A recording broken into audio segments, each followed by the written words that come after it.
혹시 가족에게 현금을 보내고 나서 이게 혹시 세금 문제로 이어지면 어떡하지? 걱정되신 적 있으신가요? 그냥 도와준 건데.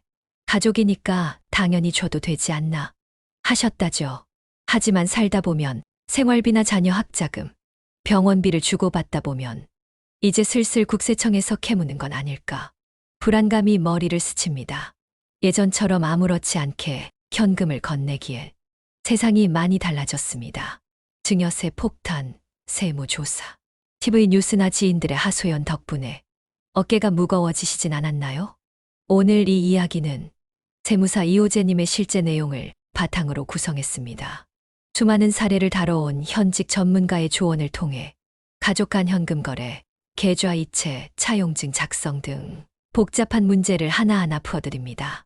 계좌 이체든 현금 인출이든 언제 어떻게 주어도 안전하게 돈을 보낼 수 있는 가족 간 현금 거래 가이드라인을 공개드립니다.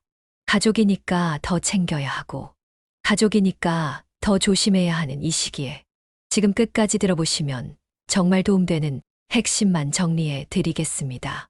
요즘 국내 경제 참 팍팍하죠. 미국발 관세 폭탄에 저출산 고령화, 일자리 감소까지 세수는 2년 연속 적자에 90조 가까이 부족하다고 하니 국세청 입장에서도 조사를 늘릴 수밖에 없습니다. 또 올해 3월부터 국세기본법이 바뀌어 세무공무원이 세금 더 내면 포상금까지 받게 되었습니다. 즉, 증여 의심 거래 발견 시 추가 조사 가능성입니다. 문제는 거래 시점의 증명 책임이 납세자에게 있다는 점입니다. 세무서가 증여가 아니다라고 판단할 자료를 우리가 제출해야 한다는 뜻입니다. 자, 그럼 어떻게 해야 안전할까요? 첫 번째, 메모 남기기. 인터넷 뱅킹이나 계좌, 이체 시 생활비, 학자금, 병원비 같은 간단한 한두 글자 메모라도 꼭 남겨두세요. 나중에 세금 낼 돈이 아니다라고 증명하는 강력한 증거가 됩니다. 두 번째, 카톡이나 문자 기록 보관. 받는 사람도 잘 받았습니다라는 간단한 메시지 한 줄이라도 남겨두면 국세청이 이건 가족 간 지원용이다 라고 인식하기 쉬워집니다. 셋째, 금액은 중요하지 않습니다.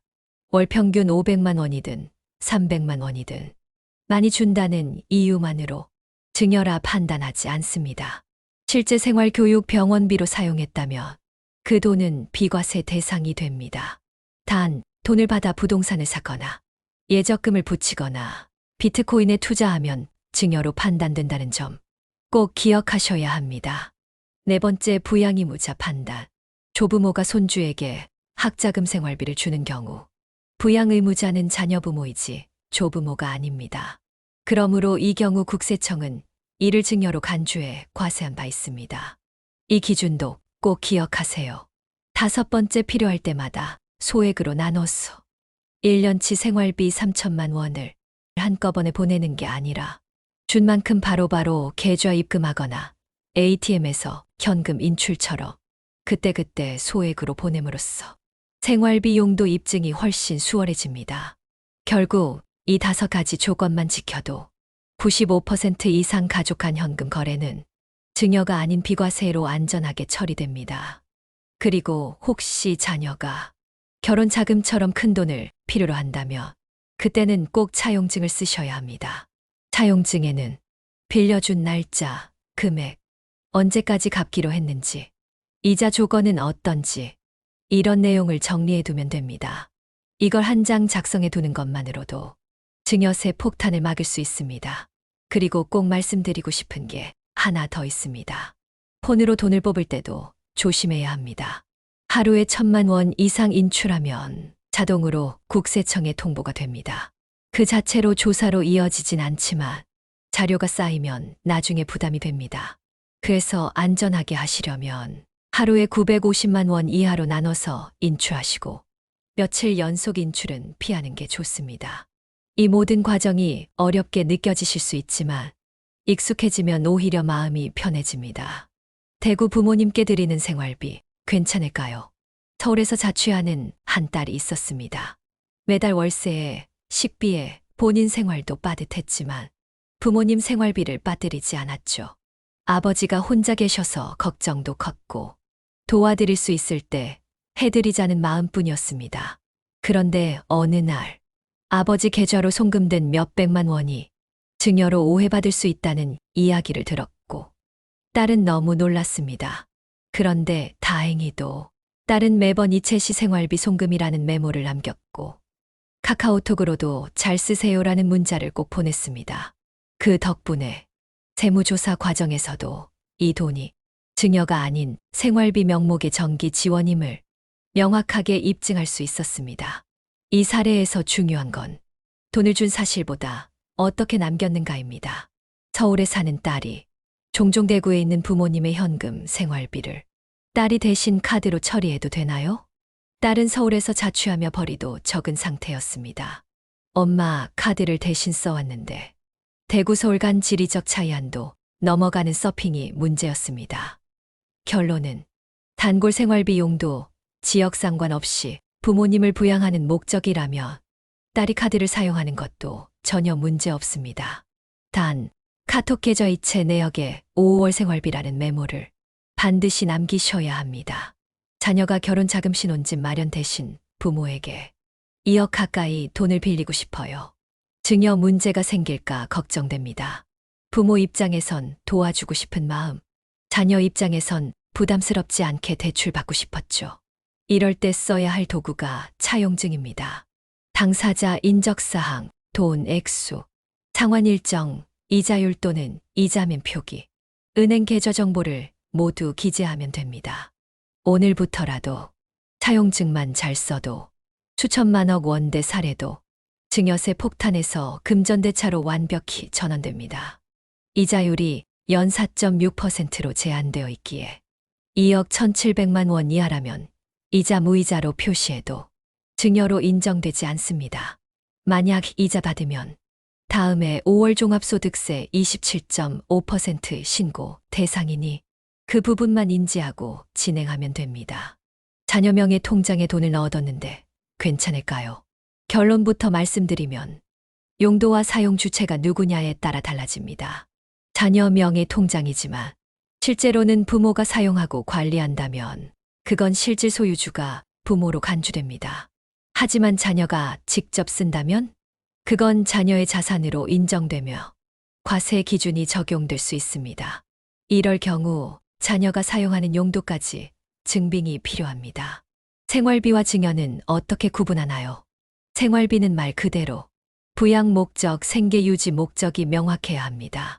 아픈 부모님 병원비, 자녀 학비, 식비, 기숙사비. 하지만 생활비로 송금한 뒤 그 돈으로 자동차를 사거나 주식 투자에 사용했다면 국세청은 그건 생활비가 아니라 다른 자산 취득 목적을 본다는 점 꼭 기억하셔야 합니다. 카드를 부모님 명의로 쓰고 있는데요. 문제가 되나요? 이건 두 가지 경우로 나눠볼 수 있습니다. 부모님 카드를 자녀가 쓰는 경우, 부모님과 함께 사는 경우, 혹은 자녀가 생활비가 부족한 상황이라면 문제되지 않습니다. 자녀 카드를 부모님이 쓰는 경우, 부모 부양 목적이라면 괜찮습니다. 다만 명의자와 실제 사용자가 다른 경우엔 사용 내역에 따른 정산 메모 또는 간단한 송금 기록을 남겨두는 것이 좋습니다. 가족 명의로 계좌를 빌려 써도 되나요? 이건 굉장히 주의하셔야 합니다. 타인 명의로 계좌를 사용하는 것은 금융거래법 위반 소지가 있습니다.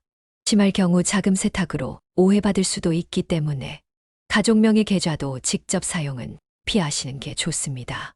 ATM으로 자주 뽑았는데 괜찮을까요? 고액 인출의 기준은 1일 1천만 원 이상입니다. 이 금액이 넘으면 자동 보고되며 반복될 경우 조사 가능성이 커집니다. 안전하게 하시려면 하루 950만 원 이하로 인출 목적도 메모로 남기는 것. 이 두 가지를 습관으로 들이시는 게 좋습니다. 지금까지 들으신 내용이 많았습니다. 그래서 이 시간을 빌려 가장 중요한 포인트만 다시 정리해 드립니다. 이건 메모해 두셔도 좋습니다. 가족 간 현금 거래 문제 없으려면 계좌 이체 시 반드시 메모 남기기, 생활비, 병원비, 학자금 등 사용 목적을 적어주세요. 이게 왜 중요해요? 나중에 세무조사 받게 되면 그 메모 한 줄이 당신을 지켜줍니다. 카카오톡 문자 한 줄도 증거가 됩니다. 엄마, 오늘도 입금했어요. 아들 고맙다. 잘 받았다.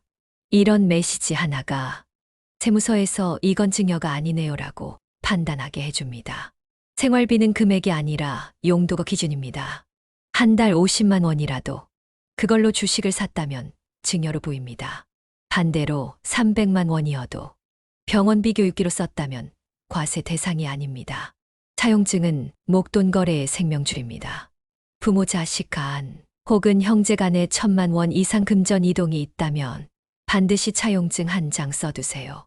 금액 상환일, 이자 유무, 계좌 정보까지 적어두면 입증 완벽합니다.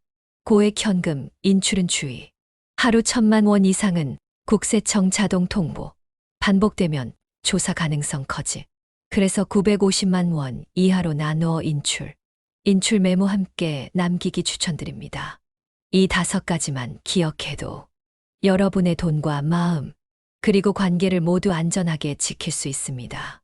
마지막으로 조금은 조용히 그리고 깊은 마음으로 말씀드리고 싶습니다. 사람은 살면서 돈을 주고받는 순간이 참 많습니다. 그게 꼭 사랑이 없어서가 아닙니다. 가끔은 사랑하기 때문에 돈이 필요하고 도와주고 싶기 때문에 통장을 엽니다. 그냥 도와주고 싶었을 뿐이에요. 이 말 한마디로 끝났던 일이 어느 날 서류로, 조서로, 세금으로 되돌아오는 걸 경험하게 되면 그 사랑은 아프게 흔들립니다. 그래서 오늘 알려드린 이 모든 내용은 돈의 문제가 아니라 마음의 문제입니다. 마음을 지키기 위해선 조금의 습관이 필요하고 조금의 준비가 필요할 뿐입니다. 메모 한 줄, 메시지 한 통, 차용증 한 장, 카드 사용 정리 내역, ATM, 인출 방식. 이 작은 습관들이 여러분의 따뜻한 마음을 그 누구보다 정확하게 그리고 정당하게 증명해 줍니다. 가족끼리 왜 그렇게까지 해야 해? 라고 물으실지도 모릅니다. 하지만 요즘 같은 세상엔 가족이라서 더 지켜야 하는 것들이 있습니다.